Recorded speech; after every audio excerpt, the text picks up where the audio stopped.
Imagine facing an unstoppable force, a massive army from the most powerful empire in the world. They outnumber you. They have more resources, and they have already crushed many nations before you. You only have 10,000 warriors, while they have nearly 25,000. The world expects you to lose, but instead you make history. This is the story of how a small group of Greeks defeated the mighty Persian Empire at the Battle of Marathon in 490 BC, a battle that shaped the future of Western civilization. This isn't just a war story. It's a story of courage, strategy, and a shocking victory that no one saw coming. It's the battle that gave birth to one of the most famous long-distance races in the world, the marathon. And by the end of this video, you'll understand why this battle still matters today. So stick around to learn how 10,000 Greeks defied the odds and changed history forever. The Battle of Marathon didn't happen out of nowhere. It was a result of growing tensions between the Greeks and the Persian Empire. To understand this battle, we need to go back a few years. Persia, under King Darius I, was the most powerful empire in the world at the time. It stretched from modern-day Turkey to India. The Greeks, on the other hand, were divided into city-states. They had no king ruling over all of them. Each city had its own government. The most powerful of these were Athens and Sparta. The trouble started in 499 BC, when the Greek city-states in Ionia, modern-day Turkey, rebelled against Persian rule. Athens and another city-state, Eretria, sent help to these rebels. They even burned down the Persian city of Sardis. This angered King Darius. He swore revenge on Athens and Eretria, and he wanted to bring Greece under his control. In 490 BC, Darius sent a massive army across the Aegean Sea to punish them. The Persian army landed on the plain of Marathon, about 26 miles, 42 kilometers from Athens.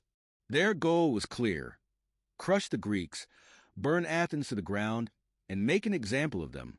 The Persian force was huge, about 25,000 soldiers, plus cavalry and ships. They were experienced warriors, and they had already conquered many lands. Athens was in danger, but the Athenians didn't just sit back and wait. They sent a messenger, a professional runner named Pheidippides, to Sparta to ask for help. He ran about 150 miles in just 2 days, a superhuman effort. But Sparta refused to send help immediately because they were in the middle of a religious festival. That meant Athens had to face the Persians alone, almost. They had one ally, the small city-state of Plataea, which sent around 1,000 warriors. That brought the total Greek force to about 10,000. But how could 10,000 Greeks stand a chance against the mighty Persian army? The Athenians were led by a brilliant general named Miltiades. He knew that if the Persians broke through, Athens would fall. So he came up with a bold plan. Instead of waiting for the Persians to attack, Miltiades decided to strike first. But there was a problem. The Persian army was much larger and stronger in the center. If the Greeks attacked head-on, they would be crushed. So Miltiades changed the formation of his army. He made the center of the Greek line weaker and put his strongest soldiers on the sides. This was a risky move, but it would prove to be a stroke of genius. At dawn, the Greeks made their move. They charged across the plain of Marathon, running towards the Persian army.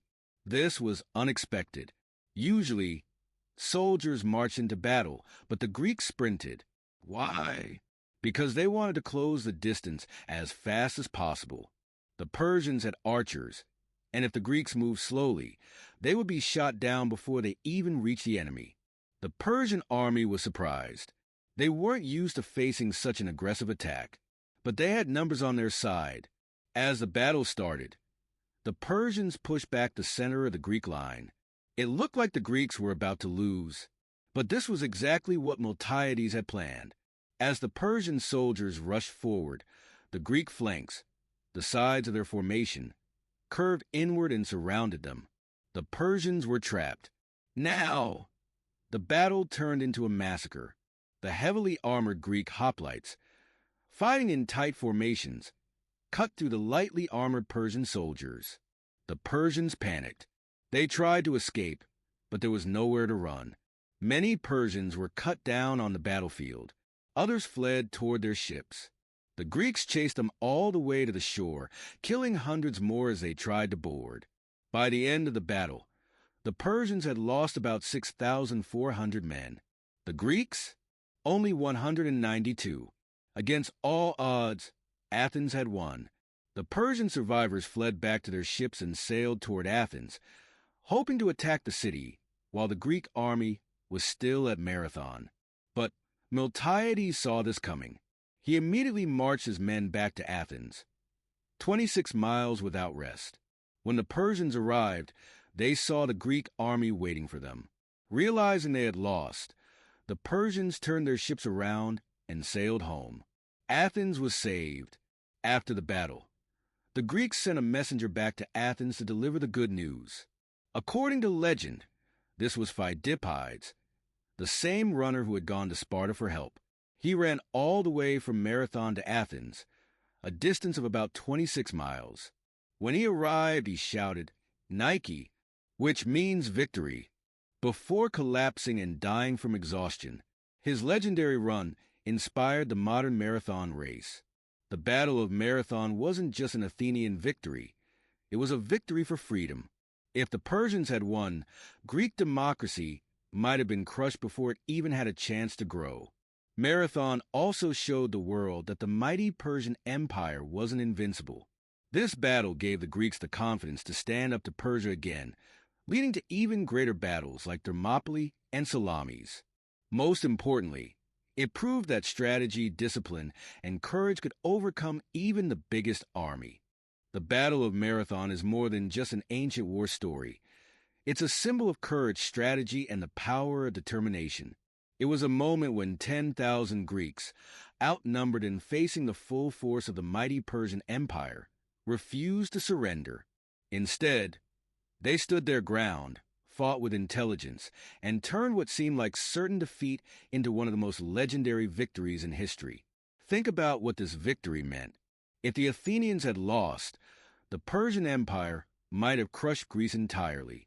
The ideas of democracy, philosophy, and free thought, ideas that shaped Western civilization, might never have had the chance to flourish. The world as we know it today could have been very different.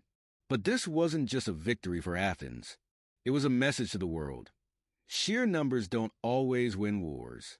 Superior strategy, discipline, and the will to fight for your homeland can overcome even the greatest odds. The Greeks proved that an empire, no matter how powerful, could be defeated. And let's not forget the story of Pheidippides, the runner who delivered the news of victory and inspired the marathon race we know today. His sacrifice reminds us that great achievements often come through endurance and determination, whether on the battlefield or in life. The Battle of Marathon was just the beginning of Greece's fight against Persia. But it was a moment that proved something incredible, that courage and unity could change history. If you found this story inspiring, make sure to like this video and subscribe to the channel for more epic history stories. See you in the next one.